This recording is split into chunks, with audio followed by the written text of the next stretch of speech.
What's going on, YouTube? Paul Piper back here with you. And tonight we're going to be doing another pipe tobacco review. We have Daughters and Ryan Raccoon Delight. Well, we're going to be reviewing that. And we're going to talk a little bit about the advances in technology, specifically artificial intelligence and some of the contemporary issues with that. And I'd like to maybe get some of your insight into that. But anyway, going to be smoking some of this Raccoon's Delight, and we are smoking it in a Dr. Graybo Starfire. Picked this estate pipe up and smoked well. Nice little pipe. One thing about these Dr. Graybo pipes is they're actually really typically very small bowls, and you know, pretty short smokes because of that. So let's get started with the review of Daughters and Ryan Raccoon's Delight. Kind of got a neat tin art.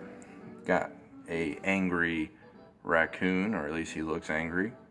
It says Acadian Virginia and Bright Virginia tobaccos are blended with dark air cured and double toasted burley tobaccos to create a smooth and delightful American blend with Acadian twist. Now, what they're talking about with Acadian Virginia and Bright Virginia, the Acadian Virginia is manufactured in the Perique method. So they put it in under pressure in casks or barrels, and that's how they manufacture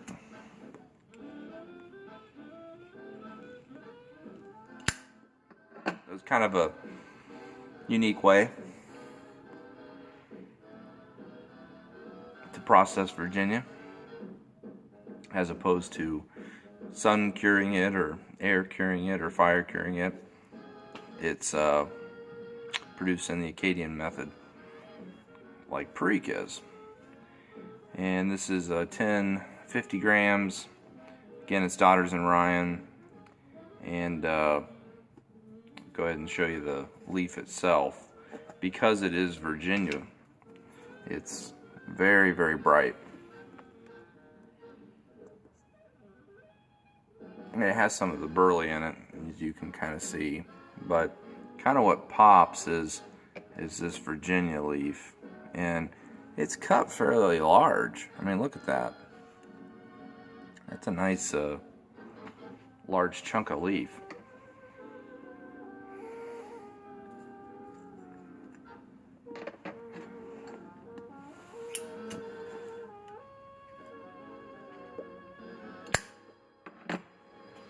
It has a little bit of the spiciness of Perique.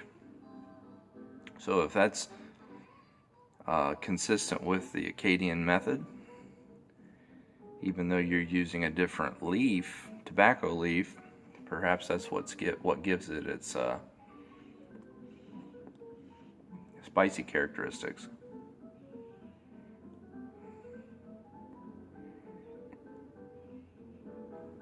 You still get that citrusy grassiness of the Virginia, and that's probably the Bright Virginia.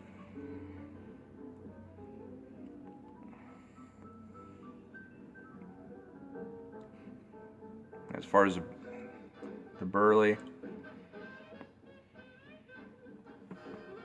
I suppose there's some characteristic nuttiness of the burley.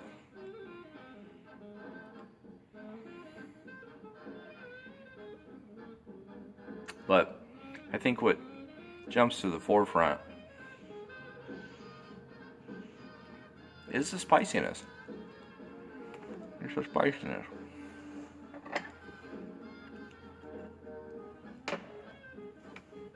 I think Daughters and Ryan is doing a really good job. They're a no frills, pure tobacco. No casings, no toppings. So Mark Ryan's doing a kind of a purist approach. I think he's doing a good job with it. I like his blends. And I picked this up at Indian River Tobacco Traders in Wyoming, Michigan. They kind of handle and sell a lot of the Daughters and Ryan products. And Pipes and Cigars handles or sells quite a few too. I don't know if you can pick this up at Pipes and Cigars or if smokingpipes.com has it for sale. I'm not really sure. But, you know, he's branching off into a bunch of different blends, and he does a good job with them. He does a really good job with them. So I encourage everybody, if you see it, if it's available to you, to pick it up. And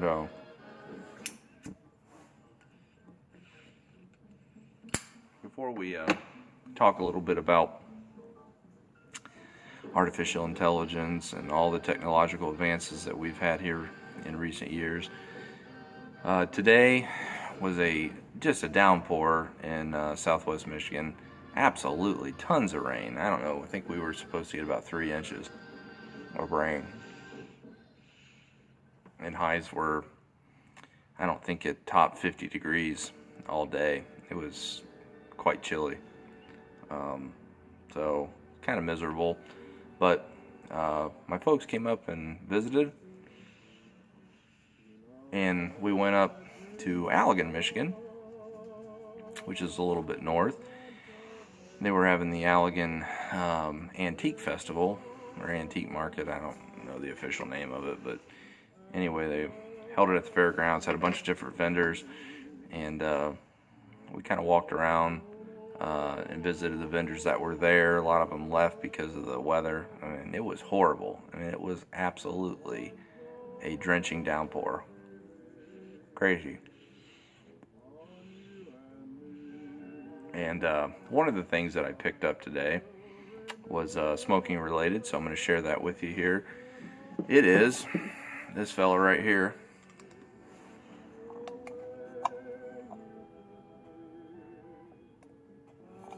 It's a cast iron ashtray of a alligator, or, well, I don't know if it's an alligator snapping turtle or a common snapping turtle.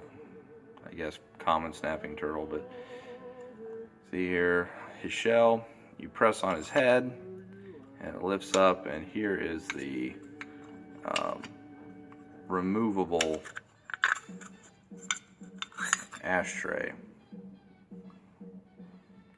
Fits in there, and then you can close it up, and you've got your ashes contained within the turtle. So these were fairly popular back in the day. They actually made turtles like that were spittoons, and you could press your foot on the head and then lift the shell up and spit. But there's the ashtray version.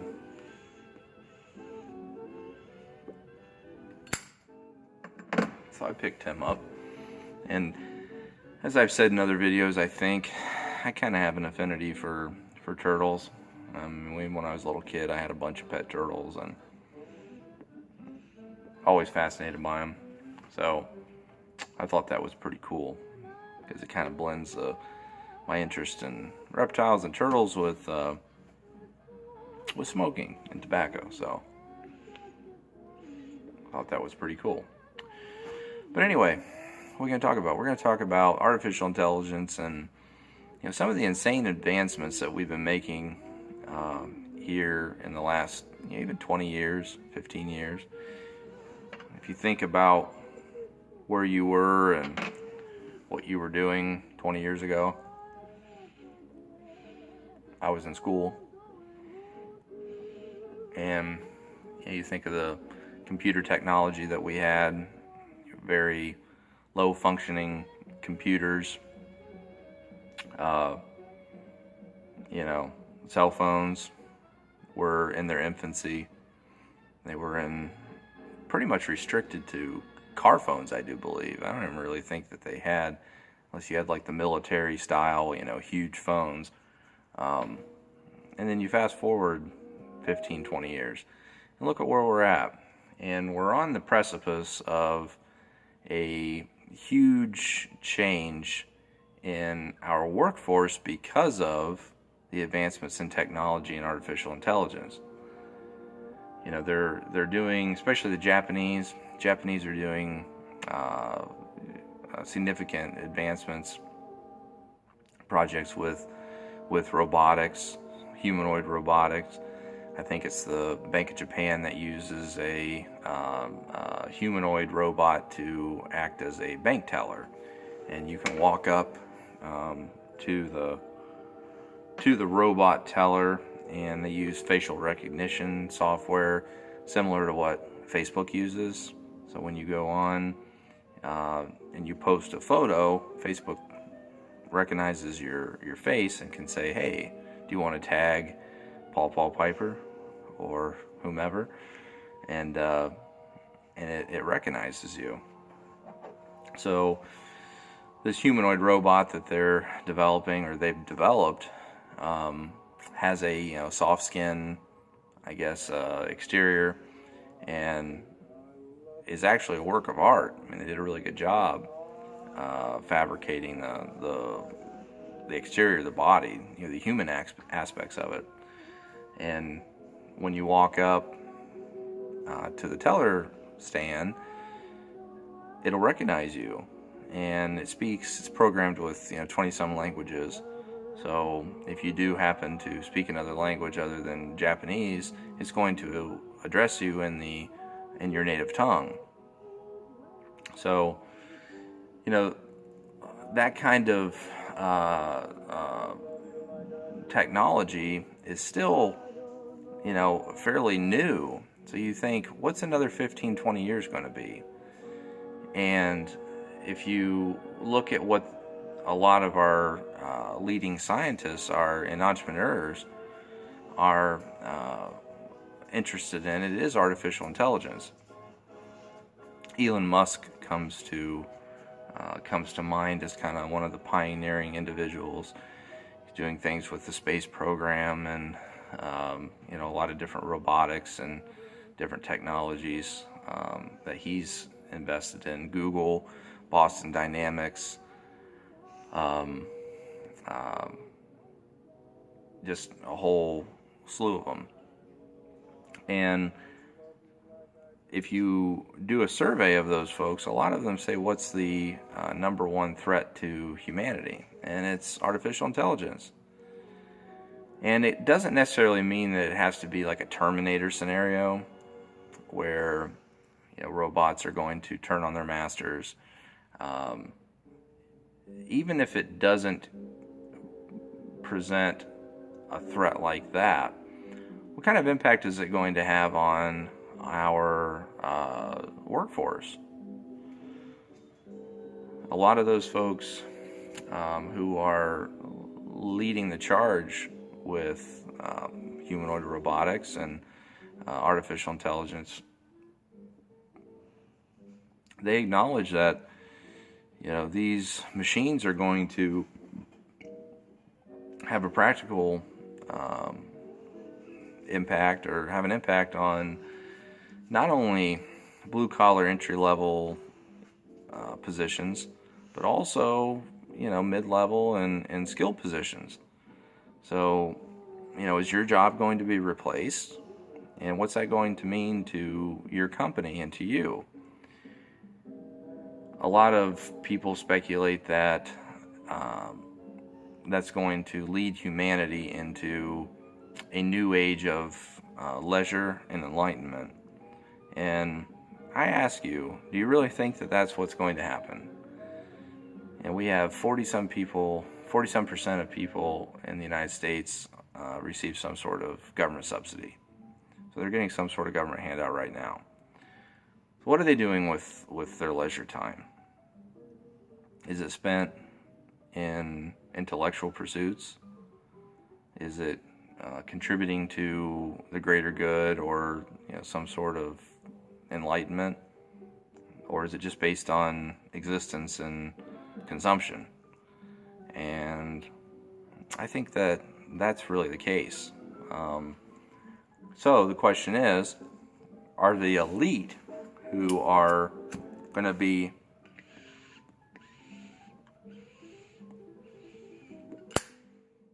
in control of all these industries that are incorporating humanoid robotics and artificial intelligence and these technologies, are they going to be content just with greater subsidies to the actual human populace? Or are they going to see the actual human populace as a straight liability and a burden?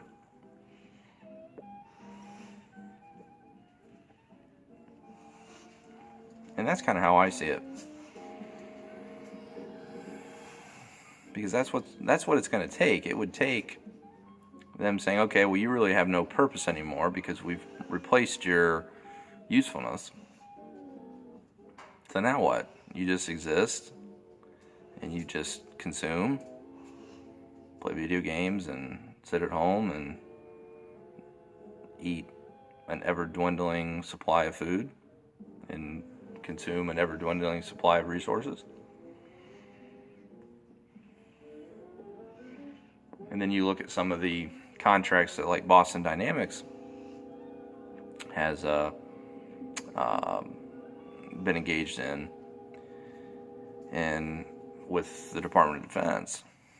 And you can see these videos on YouTube and watch their different robots, combat robots that they're developing.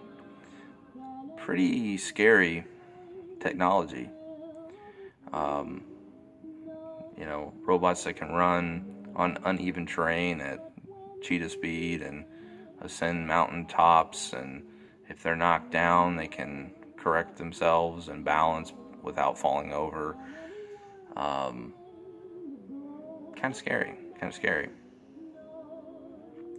So I personally think that the bigger threat is going to be with the job security of lower class, middle class positions, even some skill positions.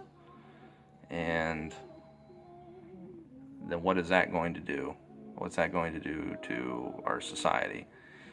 So I hope that you've given some thought to this and that people realize the consequences. I mean, technological advancements are fantastic, but they have to benefit the human population, the human experience. And if you're out of a job because a robot or something replaced you, and there's already been some of that. I mean, a lot of manufacturing sector. I mean, I know they use a lot of different robotics today. But what I'm saying is we're seeing that expanding even into service sector positions. So what kind of impact is that going to have?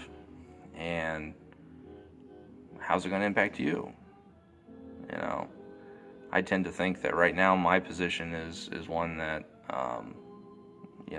would be immune, but is it going to be immune?